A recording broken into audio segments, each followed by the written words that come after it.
শাপলা প্রতীক পেতে পুরনো সিদ্ধান্তে অনড় জাতীয় নাগরিক পার্টি। এই প্রতীক নিয়েই জাতীয় নির্বাচনে অংশ নিতে চায় দলটি। তবে এই প্রতীক ইস্যুতেই নিজেদের অবস্থান স্পষ্ট জানিয়ে দিয়েছে নির্বাচন কমিশন। নির্ধারিত তালিকায় না থাকায় সম্ভব হচ্ছে না শাপলা প্রতীক দেয়া, যদিও বিষয়টি মানতে নারাজ এনসিপির হাইকমান্ড। যৌক্তিক কারণ দেখানোর প্রতি ইসিকে জোর দিচ্ছেন তারা। এমনকি শাপলা প্রতীক না পাওয়ার পেছনে বিশেষ রাজনৈতিক দলের ইন্ধনকে দুষছে দলটির শীর্ষ নেতারা। এমন পরিস্থিতির মধ্যেই জামায়াতের আন্দোলন নিয়ে গেল রোববার সমালোচনা করেন এনসিপির আহ্বায়ক নাহিদ ইসলাম।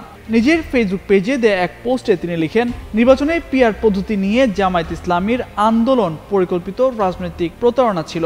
তাদের এই আন্দোলনের লক্ষ্য ছিল সংস্কার কমিশনের সংস্কার প্রক্রিয়াকে ব্যাহত করা এবং জনগণের উত্থানের পর জাতীয় সংলাপকে রাষ্ট্র ও সংবিধান পুনর্গঠনের মূল প্রশ্ন থেকে বিভ্রান্ত করা বলেও মন্তব্য করেন তিনি।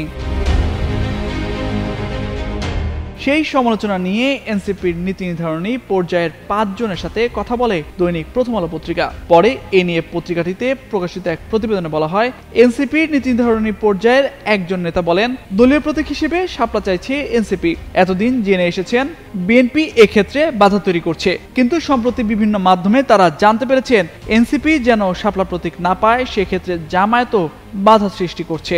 জামায়াতের কড়া সমালোচনা করে নাহিদ ইসলামের ফেসবুক পোস্টের পেছনে এটিও কাজ করে থাকতে পারে।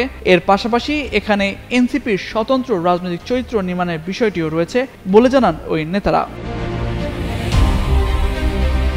নাহিদের পোস্ট এবং জামায়াতের সঙ্গে দূরত্ব তৈরি হওয়ার কারণ জানতে চাইলে এনসিপির জ্যেষ্ঠ যুগ্ম আহ্বায়ক আরিফুল ইসলাম আদিব গতকাল রাতে গণমাধ্যমকে বলেন, বড় দলগুলো তাদের দ্বিচারিতার পুরনো কৌশলকে রাজনৈতিক অভিজ্ঞতা হিসেবে দেখতে চায়। এই চতুরতা ভালো কিছু নয় বলেও মন্তব্য করেন তিনি। এদিকে শাপলা প্রতীক পেতে বিএনপি ও জামায়াতের বাধার বিষয়ে জানতে যোগাযোগ করা হয় এনসিপির যুগ্ম সদস্য সচিব তাহসিন রিয়াজের সঙ্গে। তবে বিষয়টি নিয়ে কথা বলতে অস্বীকৃতি জানান তিনি। পরে এ বিষয়ে এনসিপির মুখ্য সমন্বয়ক নাসিরউদ্দিন পাটোয়ারির সাথে একাধিকবার ফোনে যোগাযোগের চেষ্টা করা হলেও সম্ভব হয়নি। তামজিদ মির্জা, যুগান্তর নিউজ।